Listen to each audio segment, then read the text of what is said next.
This is a no-show news roundup, keeping you in the know.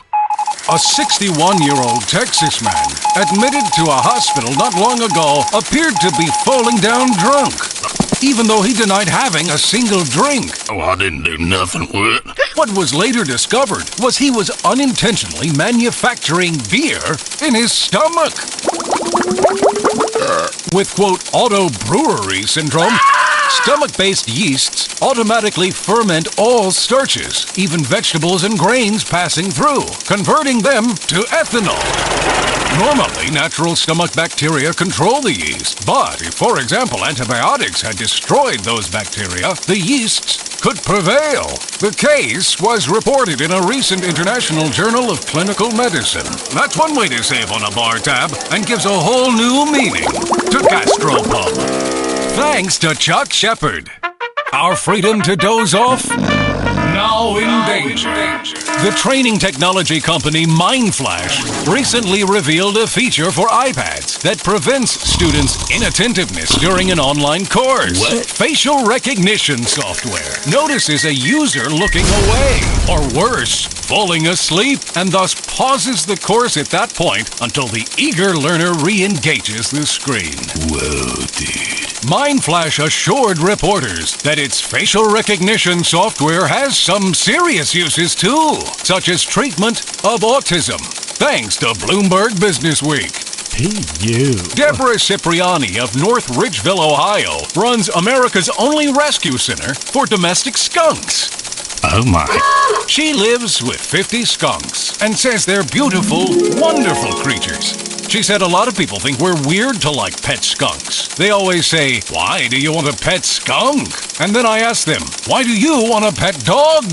Quote, "Because skunks aren't the smelly little creatures people think they are. They're beautiful, wonderful animals." Miss Cipriani, who lives with her partner Kevin, bought her first skunk in 2000 to help her through the death of her mother. Since then, she's become so attached to the little critters, she's dedicated her life to caring for them. She gets up at 5:30 a.m. every morning to make sure they're all fed in time. Her home, called Skunk Haven, has become very well known in North Ridgeville, and she has fans throughout Europe.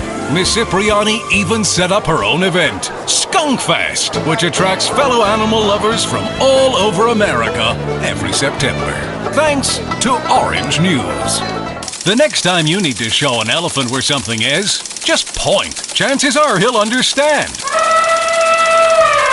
New research shows elephants understand the communicative intent of pointing and can use it as a cue to find food. Richard Byrne and Anna Smet of the University of St. Andrews tested 11 different African elephants on what's known as the object choice task. In this task, a food reward is hidden in one of several containers, and the experimenter signals which one by pointing to it. People understand pointing, even as young children, but the track record of other animals on the object choice test is mixed.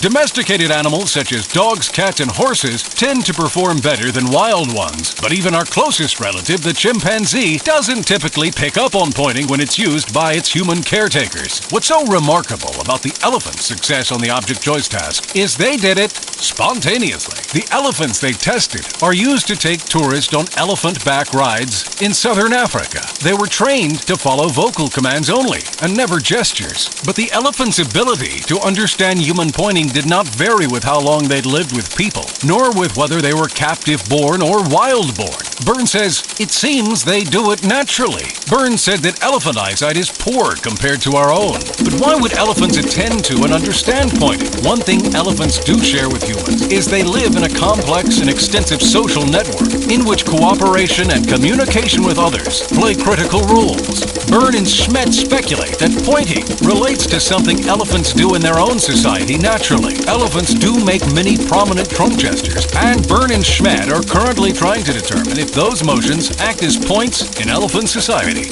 Elephants get the point. Thanks to Wired Science. Some workers at the NSA misuse the government's secret surveillance systems, at least 12 times over the past decade, when they spied on their spouses, boyfriends, or girlfriends, according to new details disclosed by the agency's Inspector General. In nearly every case, the workers were allowed to retire before they could be punished. In addition to these 12 cases. Authorities investigated 2 other suspected violations and are reviewing a third one. This from a letter released last month. Senior national security officials and some U.S. lawmakers have said such cases are exceedingly rare, considering the breadth of the NSA surveillance programs and reflects how seriously the government monitors use of its systems. Public concerns about how the telephone and internet surveillance data is handled by the NSA have intensified in the wake of leaks about the agency's programs. Senior officials have said they moved quickly to report and correct internal problems that led to the NSA's accidental collection of 56,000 emails and other communications by Americans. And they insisted that willful abuse of surveillance data by officials is almost non-existent. Several cases clearly showed government officials used the surveillance system to probe for information about spouses or paramours. During a 2011 polygraph test, an official acknowledged tapping into surveillance data on his foreign girlfriend's telephone number in 2004. The official retired in 2012 before internal disciplinary action could be taken. In another case, the foreign girlfriend of a U.S. official reported her suspicions that the official was listening in on her phone calls. An internal investigation found the official had made internal surveillance queries on the phones of 9 foreign women without authorization and had at times listened in on their phone conversations. The case was referred to prosecutors and the official resigned before internal discipline could be imposed. Thanks to the New York Post. Thanks for listening. Smith Harrison reporting.